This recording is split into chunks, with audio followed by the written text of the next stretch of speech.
He first realized something was wrong the night she forgot his birthday. Not just forgot the cake or the candles, but forgot him entirely. The penthouse was filled with light from the city below, glass walls glowing with reflections of wealth, yet Arman sat alone at the long dining table, staring at a cold plate of food prepared hours earlier. His millionaire wife, Zaira, had left that morning in a tailored suit, barely glancing at him as she took a call mid-sentence. "We'll talk later," she had said, the same words she used every day. Later never came. Their marriage had not always been this silent. Once, Zaira used to laugh loudly, dragging him into spontaneous trips and late-night talks about dreams. But success changed her rhythm. Board meetings replaced conversations, investors replaced intimacy, and Arman slowly became background noise in a life that now moved too fast for him. He told himself it was temporary, that big deals required sacrifices.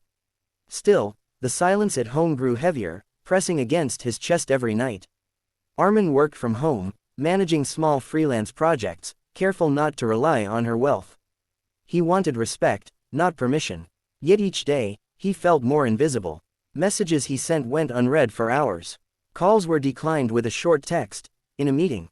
When she came home, it was past midnight, heels in hand, eyes tired but distant. She would scroll through her phone even while sitting beside him, her attention tethered elsewhere. One evening, as Zaira showered, her phone buzzed on the nightstand. Arman never checked her phone before. Trust had been the one thing he held onto. But the screen lit up again, and again, the same name flashing repeatedly. No full name, just a single letter and a message preview that made his stomach tighten. "Did you miss me today?" His hand hovered, trembling.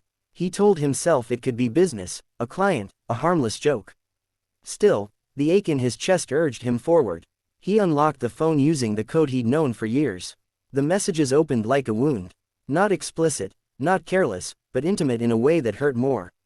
Late-night check-ins, inside jokes, emotional closeness that once belonged to him. Before he could read more, the shower stopped.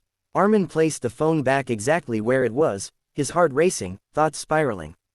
That night, he barely slept, staring at the ceiling while Zaira lay beside him, breathing softly, unaware of the storm she had ignited. The next morning, she left early again. Hours passed. Arman tried to distract himself with work, but his mind kept replaying that message.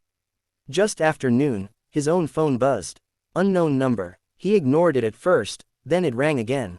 Against his better judgment, he answered. "Arman," a calm male voice said. "I think you deserve to know the truth." His throat went dry. "Who is this?" There was a pause, deliberate, heavy. "I'm someone who's been talking to your wife." More than talking. The world seemed to tilt. Anger surged, followed by disbelief, then a sharp, humiliating pain. "Why are you calling me?" Arman demanded, his voice shaking. "Because she won't," the man replied. "And because you're living a lie." The call ended before Arman could respond. He stood frozen, phone pressed to his ear, pulse pounding in his head. 1,000 questions screamed for answers, but one truth was suddenly clear. He was no longer just ignored. He was being replaced. As the city hummed outside his window, Arman realized his life had split into a before and an after. And whatever came next would change everything he thought he knew about love, loyalty, and himself. The rest of that day passed like a blur. Arman replayed the phone call again and again, each word cutting deeper than the last.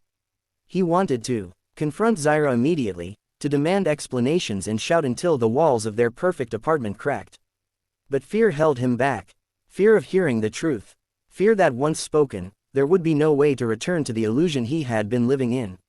That night, Zaira came home earlier than usual. She placed her bag down gently, as if trying not to make noise, and looked at him with an expression he couldn't read.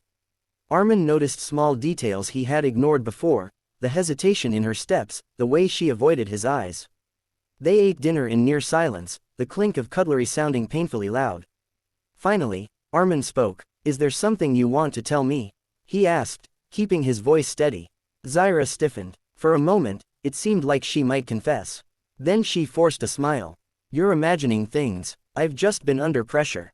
The lie settled between them like smoke. Arman nodded, pretending to believe her, but something inside him hardened. Later that night, while she slept, he sat in the dark living room, staring at the city lights. He realized that love without honesty was no love at all.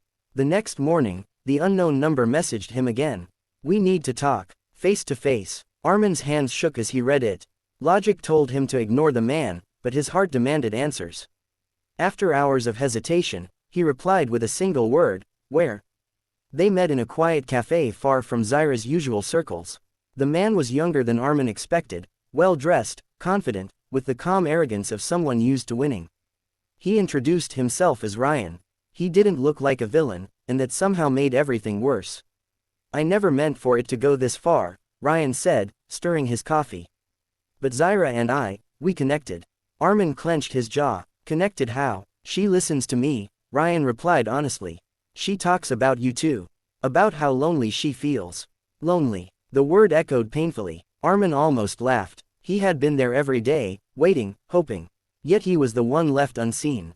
Ryan leaned forward. "I called you because I don't like secrets. She keeps promising she'll tell you, but she never does." "Do you love her?" Arman asked quietly. Ryan hesitated, then nodded. That single gesture felt like a punch to the chest. Arman stood up without another word and walked out, the bell above the cafe door ringing behind him like a final warning. When Arman returned home, Zaira was already there, pacing the living room.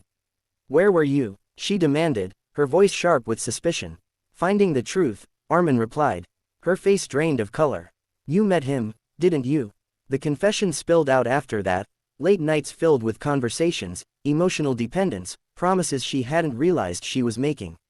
She insisted it was never physical, that she still cared for Arman. But to him, the damage was already done. "I was invisible to you," he said quietly. "And someone else saw me standing there." Zaira reached for his hand, tears forming in her eyes. "I don't want to lose you." Arman pulled away. For the first time in years, he felt strangely calm. "You already did," he said, not with anger, but with clarity. That night, Arman packed a small bag and left the apartment. As the elevator doors closed, he felt the weight of his past lifting, replaced by uncertainty and a fragile sense of freedom. He didn't know what awaited him next, but one thing was certain, he would never allow himself to be ignored again.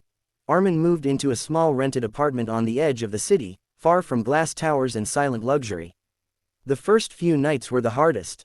The rooms felt empty, the walls unfamiliar, but there was also a strange peace in the quiet. No unanswered messages, no waiting for footsteps that arrived too late. He slept on a thin mattress, staring at a cracked ceiling, letting the truth settle into him slowly. Zaira called every day at first. Sometimes she cried, sometimes she sounded angry, accusing him of giving up too easily. Arman listened in silence or let the calls go unanswered. He wasn't punishing her, he was protecting himself. Each ring reminded him of the years he had shrunk himself to fit into her life. He began to understand that love should not feel like begging. Days turned into weeks. Arman threw himself into work, taking on more projects, rebuilding his confidence piece by piece. He started running in the mornings, feeling his lungs burn and his thoughts clear. For the first time in years, he made decisions without explaining himself to anyone. The loneliness didn't disappear, but it changed shape. It became space to grow. One evening, Zaira appeared outside his apartment unannounced. She looked different without her polished armor, eyes red, hair loosely tied. "I ended it with him," she said before he could speak. "I realized what I was about to lose." Arman studied her face, searching for the woman he once knew. "You didn't lose me," he replied calmly. "You chose something else." She stepped closer. "I made a mistake. I was drowning in my own success, and I didn't see you anymore." Arman felt the old ache stir, but it no longer controlled him. "And now you see me?" he asked. "Or you're just afraid of being alone?" The question hung heavy between them. Zaira broke down then, admitting how empty her victories had begun to feel, how Ryan had been an escape, not love. She asked for another chance, promising to change, to slow down, to rebuild. Arman wanted to believe her. Part of him still loved her deeply. But love, he realized, was not enough without respect. "I need time," he said gently. "And I need to find myself without you." Zaira nodded through tears, understanding at last that money could not fix everything. She left quietly, and for the first time, Arman didn't feel guilty watching her go. Months passed. Arman's life settled into a rhythm that felt honest. He saved his own money, furnished his apartment, laughed more freely. One afternoon, he received a message from Ryan. A simple apology. Arman read it once, then deleted it.